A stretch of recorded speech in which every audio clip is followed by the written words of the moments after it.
Assim como os chakras, a aura também é formada por microtúbulos, que podem ser vistos com maior precisão no duplo etérico. Os microtúbulos se afunilam, ficam cada vez menores e penetram os poros das membranas celulares.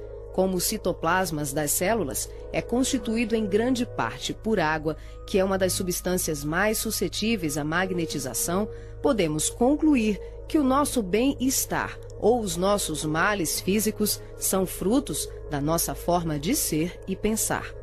É assim que as vibrações positivas ou negativas geram saúde ou doença em nossas vidas. Tudo é resultado da direção e da qualidade que damos às nossas correntes mentais. Nessa animação, vemos através da aura e dos corpos. Os chakras estão ampliados e representados como lunetas se expandindo. Podemos observar o sincronismo das camadas mais externas com as mais internas. Temos os campos ligados ao corpo mental em amarelo, ao corpo astral em rosa e ao duplo etéreo em azul. Os centros de força das camadas superiores envolvem completamente os centros das camadas mais densas. Cada parte da luneta está contida na outra.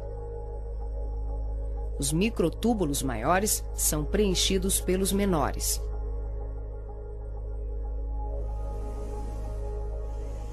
Responsável também por funções psíquicas, os chakras estão relacionados com algumas capacidades de percepção. São núcleos importantíssimos em vários processos mediúnicos, formando uma rede complexa de assimilação, armazenamento e emissão de vibrações ou energias mentais ou sutis. Os centros de força podem ser considerados portais dimensionais, por onde fluem as correntes mentais que assimilamos e emitimos em regime de sintonia durante as diversas manifestações medianímicas.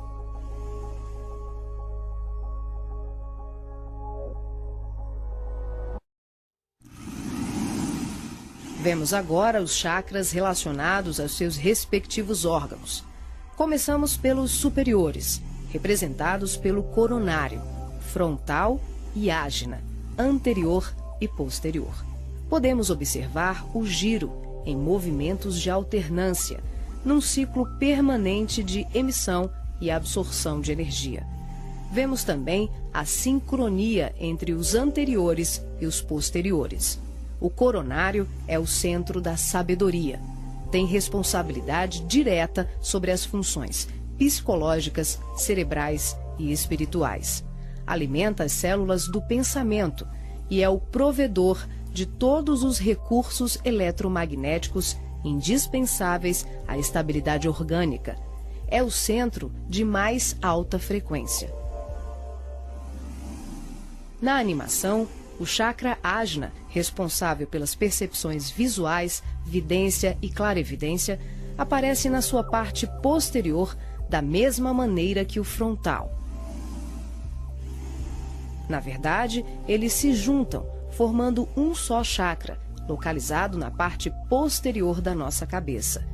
É aqui que o cordão de prata é inserido. O frontal é o centro da mente.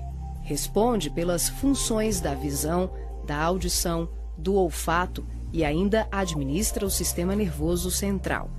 É responsável também por uma vasta rede de processos da inteligência, que dizem respeito à palavra, à cultura, à arte e ao saber. O chakra laríngeo é o centro da expressão, regula a fonia, o sistema respiratório, o processo digestivo inicial, a pressão arterial e corresponde-se com as glândulas tireoide e paratireoide. O que na imagem se assemelha a uma pétala são os microtúbulos dos mais variados tamanhos. Eles giram em um processo sincrônico, sempre de forma complementar. O cardíaco é o centro do sentimento. Vemos a sua feição posterior e anterior. Ele sustenta os serviços da emoção e do equilíbrio geral. É o responsável pelas energias de todo o aparelho circulatório e se relaciona com o sistema nervoso parasimpático. O centro gástrico também é conhecido como solar ou centro de cura. Um chakra de baixa frequência, o gástrico é uma das mais ativas usinas de fluidos vitais para exteriorização. É responsável pelos processos digestivos e grande parte do metabolismo, atuando vigorosamente sobre o estômago e órgãos envolvidos na digestão. Dentro desses microtúbulos ocos, temos outros microtúbulos ocos. O chakra esplênico é um dos mais importantes. O centro do equilíbrio é também uma grande usina de fluidos. Ele regula a distribuição e a circulação adequada dos recursos vitais em nosso corpo. A feição de pétalas que vemos nessa animação é por conta dos microtúbulos maiores. O umbilical completa as funções do gástrico e do esplênico. Na sua parte posterior, ele é menor.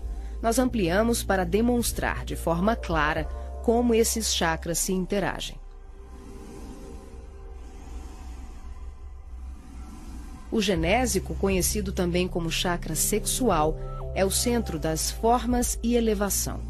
Exerce grande importância nos processos genésicos. Elabora densos campos fluídicos que, quando bem canalizados, podem propiciar vigorosos potenciais energéticos no campo do amor e da criatividade. O chakra fundamental trabalha como se fosse o posterior do coronário.